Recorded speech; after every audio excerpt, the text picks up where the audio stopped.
বেলডাঙ্গা 1 নম্বর ব্লকের মাড্ডা গ্রাম পঞ্চায়েতে solid waste management প্রকল্প ঘিরে এক গুরুতর অনিয়মের অভিযোগ সামনে এসেছে।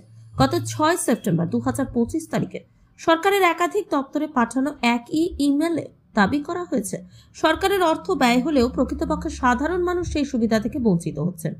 বার্তাবাহী নিউজ এই অভিযোগের ভিত্তিতে এলাকায় পরিদর্শন করে দেখতে পায় গ্রামবাসীর হাতে এখনো কোনো ডাস্টবিন বা বালতি পৌঁছায়নি। সাধারণ মানুষ জানিয়েছেন সরকারি নথিতে প্রকল্প সম্পূর্ণ দেখানো হলেও বাস্তবে তারা কোনো সুবিধা পাননি। আমরা বালতি কিছু পাইনি। বালতি পাননি? না। কি বলবেন এই যে বালতি? আমরা নোংরা ফোংরা ফেলার লেগে কিছু পাইনি। বলি তো একটা বালতি বলো, একটা গিলাস বলো, মগ বলো, কিন্তু কিছু যায় না। তিরপল বলো, কিছু বলো, যে মানুষের গলিতে কষ্ট হচ্ছে, মানুষকে একটু উপকার করে, কিছুই তো করে না। বালতি তো দূরে কিছু দেয় না। হ্যাঁ, না কিছু পাই না আমরা। কোনো বালতি আমাদের ঘর নাই, চালের বা ঘর একটা তিরপল মিরপল আমরা কোনো জিনিস আমরা পাইনি। না বালতি কিছু পাইনি, কিচ্ছু পাইনি। একটা সরকারের বলে জিনিসই পাইনি আমরা। না, সরকারের কোনো জিনিসই পাইনি। এ বিষয়ে মাড্ডা গ্রাম পঞ্চায়েতের প্রধানের কাছে জানতে চাইলে তিনি কোনো প্রতিক্রিয়া না দিয়ে সভাকক্ষ ত্যাগ করেন। পরবর্তীতে এনএসও ভিডিওর কাছ থেকে কোনো মন্তব্য পাওয়া যায়নি। প্রশাসনিক নিরাপত্তা ঘিরে প্রশ্ন উঠেছে, সরকারি দায়িত্বে থাকা আধিকারিকরা কেন নীরব আর কতদিন সাধারণ মানুষকে বঞ্চিত হতে হবে? এই অভিযোগকে কেন্দ্র করে রাজনৈতিক মহলেও চাঞ্চল্য ছড়িয়েছে। বিজেপি যুব মোর্চার রাজ্য সদস্য ও জেলা ইনচার্জ প্রীতম ব্যানার্জি অভিযোগ করেন, তৃণমূল মানেই চুরি, সরকারি প্রকল্পের নামে টেন্ডারের আড়ালে টাকা আত্মসাৎ চলছে। এখন রাজ্য নেতা মানেই ঠিকাদার। বিভিন্ন ধরনের কাজের কন্ট্রাক্ট দেয়, বাই প্রসেস টেন্ডার করে, কিন্তু সেই সমস্ত কাজগুলো আমরা বাস্তবে দেখতে পাই না। কাজ হয় না, কিন্তু কাজের বিল হয়ে যায়। পরবর্তীতে খোঁজ নিয়ে দেখা যায় যে না, প্রকৃত অর্থে এখানে কোনো কিছু হয়নি। যেমন আপনি দেখবেন অনেক ক্ষেত্রে রাস্তার টেন্ডার হয়, ওয়ার্ক অর্ডার হয়, প্রকৃত রাস্তা হয় না, কিন্তু কন্ট্রাক্টর পেমেন্ট পেয়ে যায়। ঠিক বালতির ঘটনাও তাই। খোঁজ নিয়ে দেখুন না, অনেক আগে হয়তো যারা টেন্ডার পেয়েছিল তারা সেখান থেকে তাদের পেমেন্ট পেয়ে গেছে। পেমেন্ট পাওয়ার পর তৃণমূলকে যে দোলা সেনের নীতি 75% দিয়ে যাবে, 25% নিজেদের কাছে রাখবে, ঠিক সেরকম হয়তো সেই পঞ্চায়েতে যারা প্রধান আছে, তৃণমূলের নেতা আছে, তারা তাদের হিস্সাটা বুঝে নিয়েছে। তাদের হিস্সা বুঝে নেওয়ার জন্য তারা চুপ, আর সাধারণ মানুষ আজকে তাদের যে ন্যায্য অধিকার সেখান থেকে বঞ্চিত হচ্ছে। তাই সাধারণ মানুষ সোচ্চার হচ্ছে, মুখ খুলছে। তৃণমূল মানে চুরি, একদম উপর থেকে নিচ অব্দি। এটা কোনো বিচ্ছিন্ন ঘটনা নয়, নতুন করে কিছু বলার নেই। পশ্চিমবাংলায় আজকে ঠিকাদার নেতা সব একাকার হয়ে গেছে।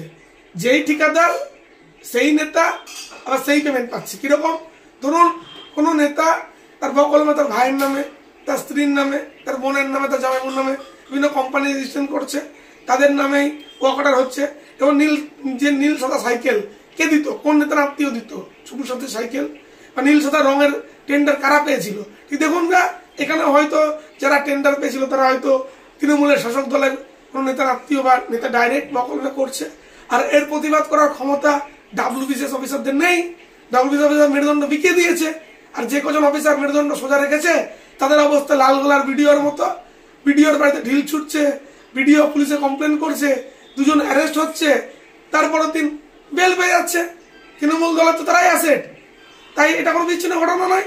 যারা চুরি করেছে তারাই তো তৃণমূলের অ্যাসেট, তাই না?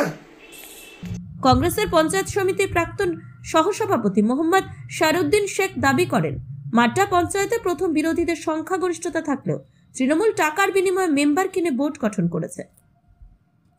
এখন সেই টাকা তুলতেই সরকারি অর্থ লুট হচ্ছে।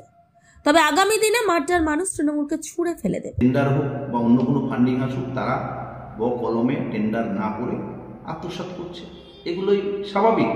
এবং আমরা দেখতে পেলাম 23/2/2024 কিছু বালতি বা মগ বাড়ি বাড়ি দেওয়া হবে।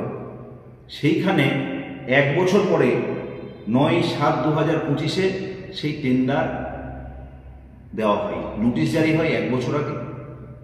পরে 1 বছর পরে ওয়ার্ক অর্ডার দেওয়া হয়।